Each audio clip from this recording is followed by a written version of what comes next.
Hey y'all, it's Brandon with Voodoo Forge, and I got a weird video about some gas bottles for you, so let's check it out. I've been working on for a while, and I need several gas cylinders for it.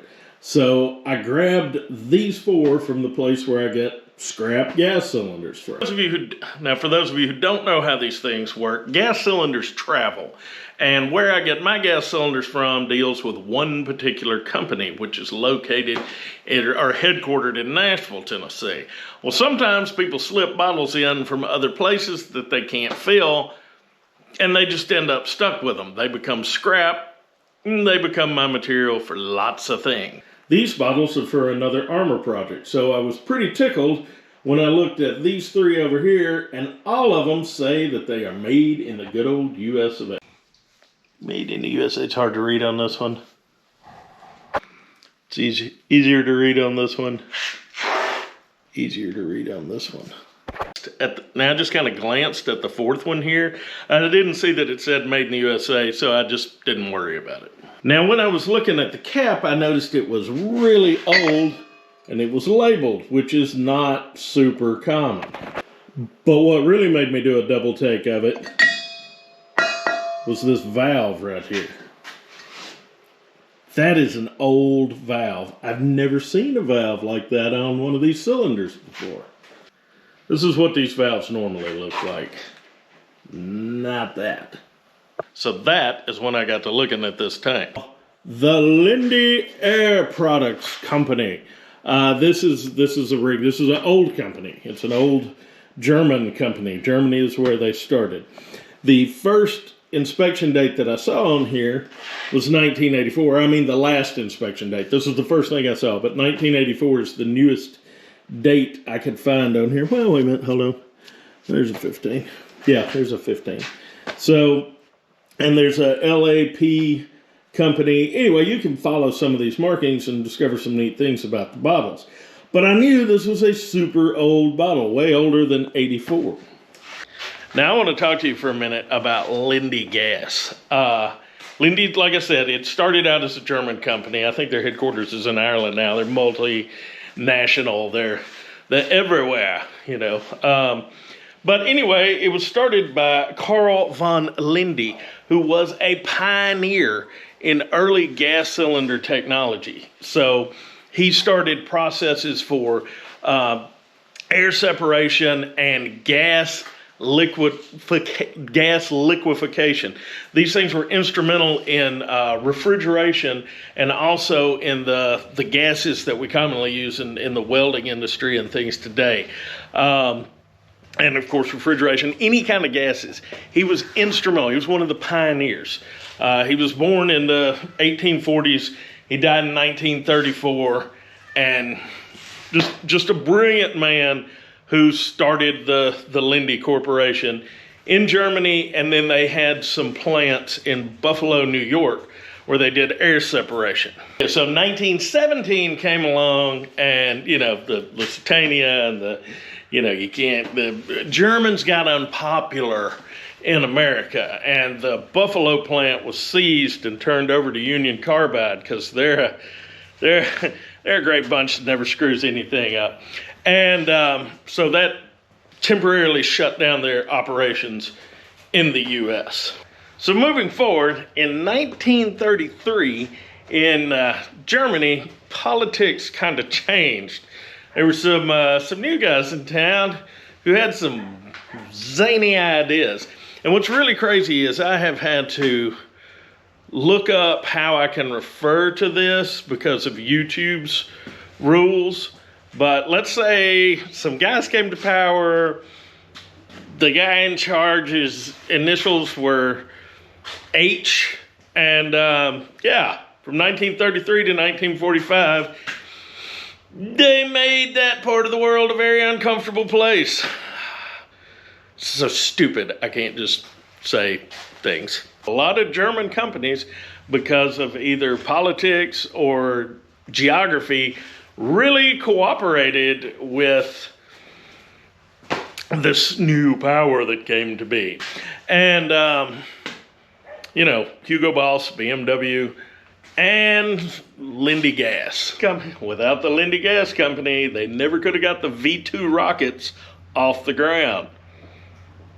They were also known to have used slave labor and had a plant operating outside of Auschwitz. They weren't making Zyklon B or anything. It's the gas they use.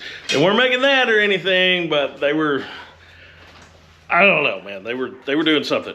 Wasn't good. Wasn't good. They weren't making lollipops. Now, I've always known a little bit about Lindy Gas because they have, you know, they have wings in the United States now and have for several years. And the thing which I've always thought was kind of an urban legend, but if you talk to anybody who's been around gas cylinders or welding or anything like that, this comes up from time to time, and it is the window panes on the gas bottles. Gas bottles don't just quit working because they get old, so you can run into some really old ones.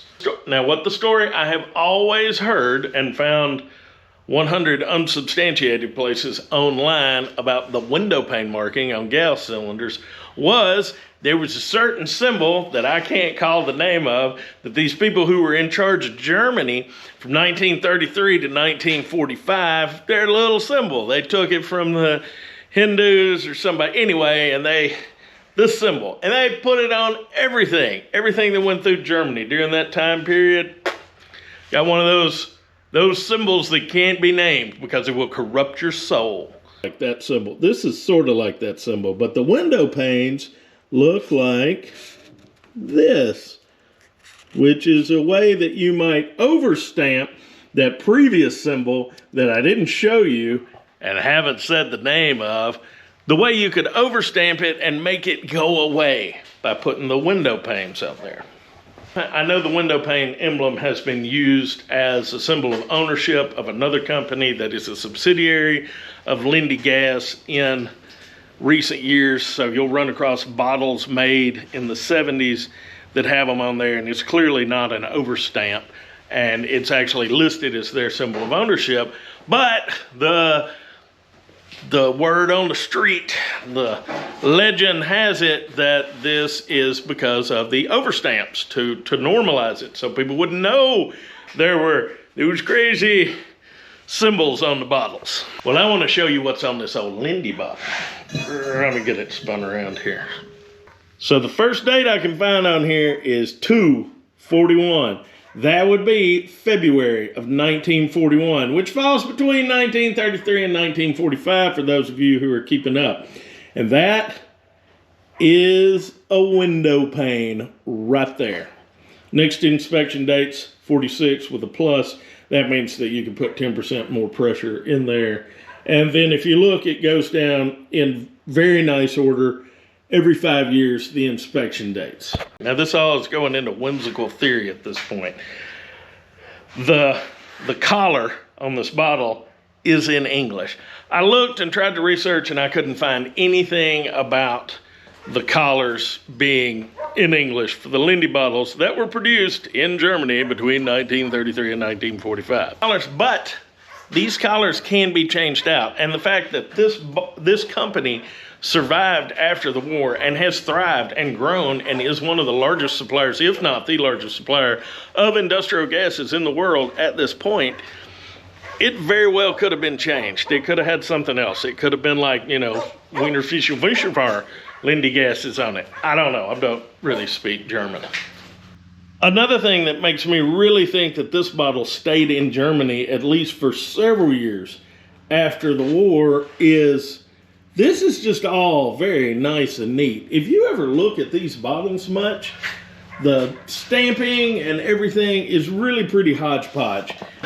It's all over the place. So the fact that this one bottle right here is just so nice and neat and orderly seems a little Prussian to me. I don't know. Are the urban legends true? Is this a real window pane bottle? Are there window pane bottles? Have you ever seen one? What do you know about this? Can you steer me towards the resource about this? I'm not saying I'm right. I'm not saying I'm wrong, but I would like to know. I'd like to know. So if you know anything, post it in the comments. Holler at me. Let me know. All right, y'all behave yourselves. By the way, just so we're clear about this, the fact that as an adult talking about history, I can't say certain words on YouTube's platform is irritating as shit. Who on earth is being protected by not having the conversation that I just had? That is ridiculous. YouTube, honk Bobo's nose.